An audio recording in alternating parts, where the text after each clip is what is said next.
दोस्तों, कब्जा विवाद होने पर अगर आप पुलिस की मदद लेने जाते हैं तो कभी कभार तो वो आपकी मदद कर देते हैं, लेकिन अगर वो मदद ना करना चाहें तो ये कहते हुए साफ इनकार कर देते हैं कि राजस्व मामलों में पुलिस कुछ नहीं कर सकती।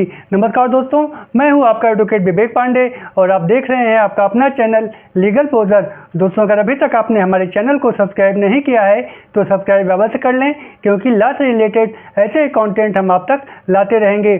दोस्तों, अगर आपकी ज़मीन पर किसी ने अवैध कब्जा कर लिया है या दबंगई से आपकी प्रॉपर्टी पर कब्जा बना लिया है, दोस्तों ज़मीन की कीमत आसमान छूने लगी है।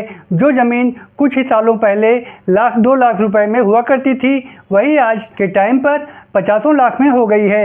ऐसे में अगर दबंग व्यक्ति है तो दबंगई के बल पर प्रॉपर्टी पे कब्जा करने की कोशिश करेगा ही। और अगर आपकी अपनी प्रॉपर्टी किसी ऐसे व्यक्ति के हाथों में चली गई है जिसके सामने आप असहाय हैं, असमर्थ हैं, तो आज मैं आपको कुछ ऐसी धाराएं बताऊंगा जिसके माध्यम से आप बड़ी आसानी से अपनी ज़मीन से, प्रॉपर्टी से कब्जा हटा सकते हैं। दोस्तों, जब भी कोई दबंगई के बल पर आपकी ज़मीन कब्जा करने की कोशिश करता है, आप उससे वाद विवाद करते हैं, मारपीट भी हो जाती है, फिर आप पुलिस कंप्लेन कराते हैं, तो अगर आप अपनी जगह पर सही हैं तो कुछ मामलों में पुलिस भी आपकी मदद कर देती है और आपका कब्जा आपको वापस दिलवा देती है। बट कई मामलों में पुलिस भी आपकी मदद नहीं कर पाती, ये कहते हुए कि राजस्व का मामला है।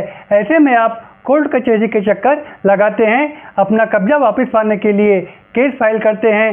पर हमारे यहाँ सिविल केस इतने लंबे समय तक चलते हैं कि कोर्ट कचहरी के चक्कर लगाते लगाते एक आम आदमी परेशान हो जाता है। कभी कभार तो थक हार कर या पैसे की तंगी के कारण मुकदमा ही छोड़ देता है, जिसका फ़ायदा उठाकर कब्जा करने वाला परमानेंटली आपकी ज़मीन पर काबिज हो जाता है। इसी विषय को लेकर आज मैं आपको ऐसी धाराएं बताऊंगा जिसके माध्यम से आप बड़ी ही आसानी से अपना कब्जा खाली करवा सकते हैं। दोस्तों, इसमें पहली धारा है BNSS यानी भारतीय नागरिक सुरक्षा संहिता की धारा 164।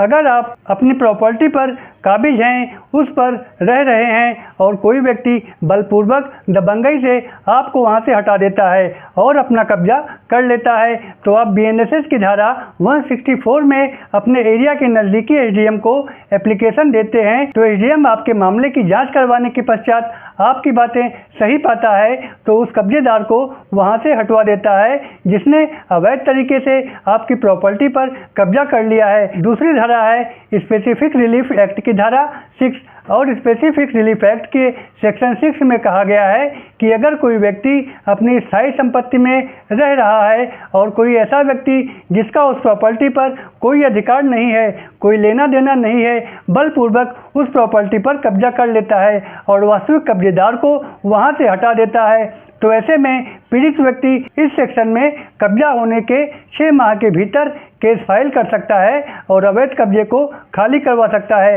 अगला है दोस्तों स्पेसिफिक रिलीफ एक्ट की धारा 5 और इस सेक्शन के मुताबिक अगर किसी प्रॉपर्टी का टाइटल आपके पास है या वो प्रॉपर्टी आपके नाम पर है और किसी ने उस प्रॉपर्टी पर गैर कानूनी तरीके से कब्जा कर लिया है, तो स्पेसिफिक रिलीफ एक्ट के सेक्शन 5 के अंतर्गत आप केस फाइल करके अपनी प्रॉपर्टी ऐसे व्यक्ति से खाली करवा सकते हैं जिसने उस पर कब्जा किया हुआ है। दोस्तों, ये 3 सेक्शन हैं जिसके माध्यम से आप बड़ी आसानी से अपनी प्रॉपर्टी से कब्जा खाली करवा सकते हैं। आशा करता हूं कि जानकारी आपको पसंद आई होगी। तो वीडियो अगर पसंद आई हो तो एक लाइक करके चैनल को सब्सक्राइब कर दें। फिर मिलेंगे एक नए विषय के साथ, तब तक के लिए good bye and thanks for watching.